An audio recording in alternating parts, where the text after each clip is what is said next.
Matthieu, chapitre 16.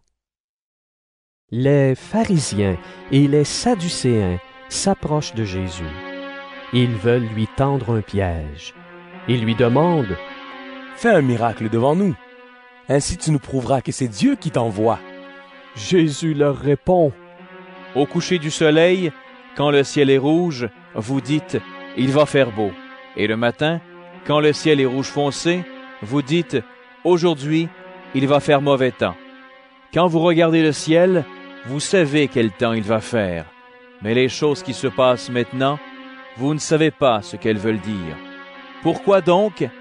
Les gens d'aujourd'hui sont mauvais et infidèles à Dieu. Ils demandent un miracle. Mais les gens verront un seul miracle, ce qui est arrivé au prophète Jonas. » Ensuite, Jésus les laisse et il s'en va. Les disciples passent de l'autre côté du lac. Ils ont oublié de prendre du pain. Jésus leur dit: « Faites attention, méfiez-vous du levain des pharisiens et des sadducéens. » Alors les disciples pensent: « Nous n'avons pas pris de pain. » Jésus sait qu'ils pensent cela, et il leur dit: « Vous n'avez pas beaucoup de foi. Pourquoi est-ce que vous pensez: nous n'avons pas de pain? Vous ne comprenez pas encore? Souvenez-vous des 5 pains pour les 5000 hommes. Ce jour-là, vous avez emporté combien de paniers? Souvenez-vous des 7 pains pour les 4000 hommes. Ce jour-là, vous avez emporté combien de paniers? Je vous ai dit, méfiez-vous du levain des pharisiens et des sadducéens.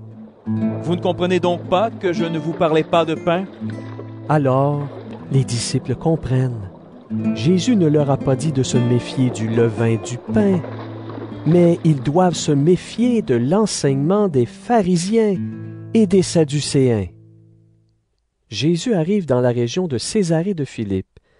Il demande à ses disciples: « Pour les gens, qui est le Fils de l'homme? » Ils lui répondent: « Les uns disent que tu es Jean-Baptiste, d'autres disent que tu es Élie. D'autres encore disent que tu es Jérémie ou l'un des autres prophètes. » Jésus leur dit: « Mais vous, qu'est-ce que vous dites? Qui suis-je? » Simon-Pierre lui répond: « Tu es le Messie, le Fils du Dieu vivant. » Alors Jésus lui dit: « Simon, fils de Jean, tu es heureux. En effet, ce n'est pas une personne humaine qui t'a fait connaître cela, mais c'est mon Père qui est dans les cieux. Et moi, je te dis ceci, tu es Pierre, et sur cette pierre, je construirai mon église, et la puissance de la mort ne pourra rien contre elle. Je te donnerai les clés du royaume des cieux. Ce que tu refuseras sur la terre, on le refusera dans les cieux. Ce que tu accueilleras sur la terre, on l'accueillera dans les cieux. » Alors Jésus donne cet ordre à ses disciples: « Ne dites à personne que je suis le Messie. » À partir de ce moment, Jésus-Christ commence à annoncer clairement à ses disciples: « Il faut que j'aille à Jérusalem. Je vais beaucoup souffrir à cause des anciens, des chefs des prêtres et des maîtres de la loi. Ils vont me faire mourir. Et le 3e jour, je me réveillerai de la mort. » Alors, Pierre prend Jésus à part et il se met à lui faire des reproches. Il lui dit: « Seigneur, que Dieu te protège. Non, cela ne t'arrivera pas. » Mais Jésus se retourne et il dit à Pierre: « Va-t'en, passe derrière moi, Satan. Tu es en train de me tendre un piège. En effet, tu ne penses pas comme Dieu, mais comme les hommes. » Ensuite, Jésus dit à ses disciples: « Si quelqu'un veut venir avec moi, il ne doit plus penser à lui-même. Il doit porter sa croix et me suivre.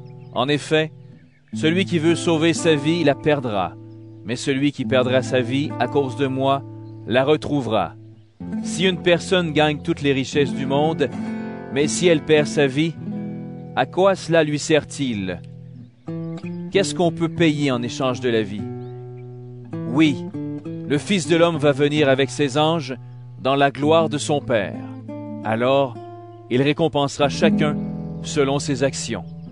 Je vous le dis, c'est la vérité.